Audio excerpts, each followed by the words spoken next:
I have a confession to make. I'm a boxing fan, and I have been since my youth. It may have started with the first installment of the Rocky series, which came out when I was only 5 years old. And I reckon that I must have watched the sequel, Rocky 2, when Rocky beats Apollo Creed in their rematch, dozens of times, if not more.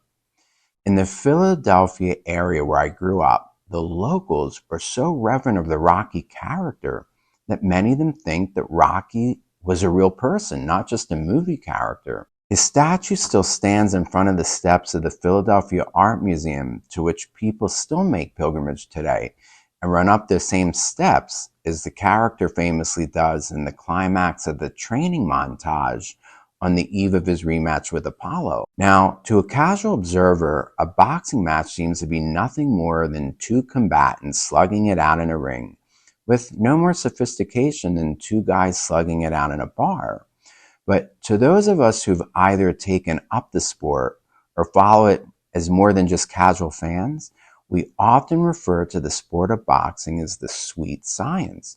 This is because we understand all the nuances of the sport that escape casual glances. For example, the footwork, which when practiced correctly allows you to hit your opponent while eluding his counterpunches, or the proper use of distance to reach your opponent while staying, again, beyond the reach of his punches, or you attacking from different angles from which your opponent can see your own incoming punches.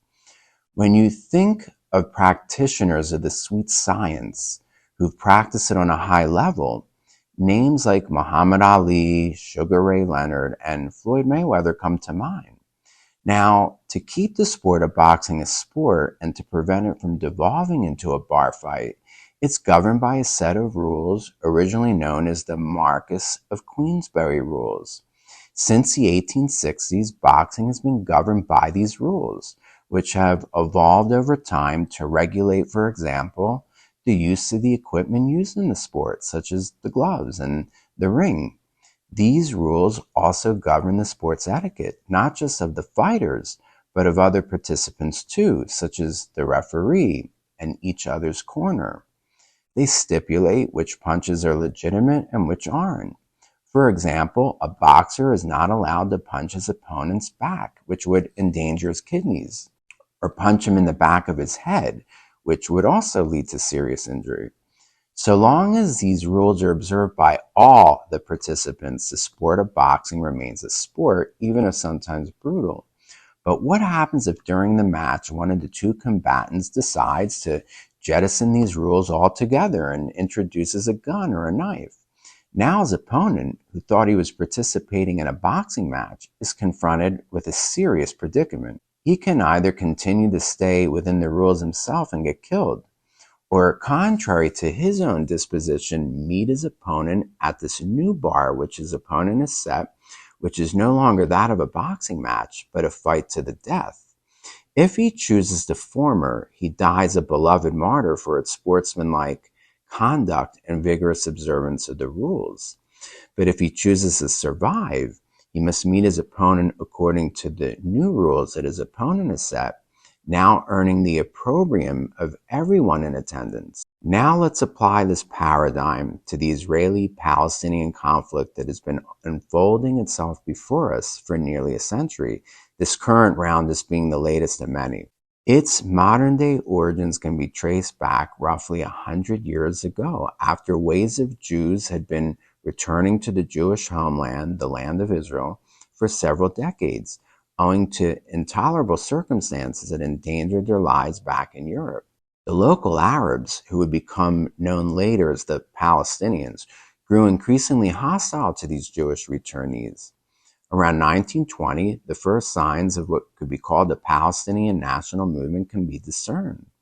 From the outset of this movement, it adopts a non-compromising posture vis-a-vis the Jews, which has defined the movement ever since. In short, this posture can be called absolute rejectionist, not recognizing any historical ties between the Jewish people and the land of Israel, and endeavoring to prevent the rebirth of a Jewish state on that land at all costs, then waging war repeatedly to destroy that state after it comes into existence. The Jews, for their part, accepted, although grudgingly at times, that although they returned to their historic homeland, others had taken up residence in their stead, and therefore they have to come to some kind of accommodation with them, which is to say, to share the land with them. And the history of the Arab-Israeli conflict repeatedly bears out the above at each stage of the conflict.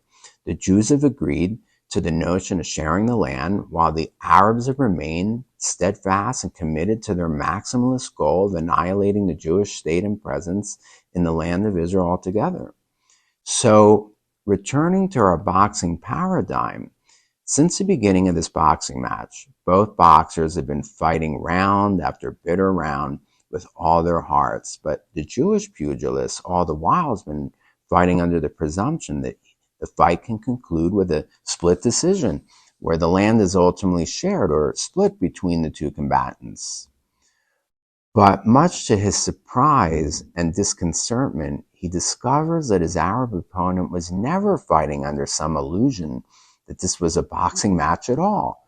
For the Jew now comes to the understanding that the Arab boxer had always been fighting as if this was a battle to the death, wherein only one opponent will leave the ring alive, let alone the victor.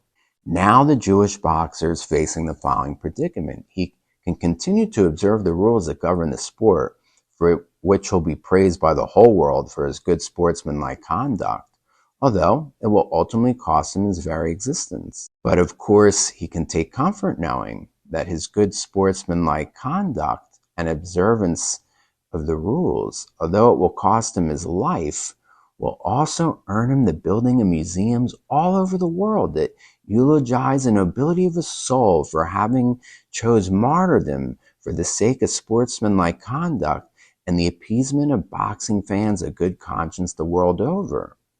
Or, although totally against his own nature and constitution of his religion, he can meet his Arab opponent at the bar that he has set, which is to say, like it or not, this is a life and death struggle where the winner takes it all, the loser takes the fall and never gets up again. Should the Jewish boxer adopt this scenario, well, he's guaranteed to be shunned and even hated by the whole world. And it goes without saying, no museums will be built to celebrate this choice to remain alive. But the Jewish boxer, after looking around and taking stock of all the beautiful museums that were built to honor the noble souls of his predecessors, who were martyred the last time an opponent set the bar at life or death, this time he hardens his heart and stiffens his spine and says to all the fans and onlookers, "Damn your museums, this time I choose to live at all cost."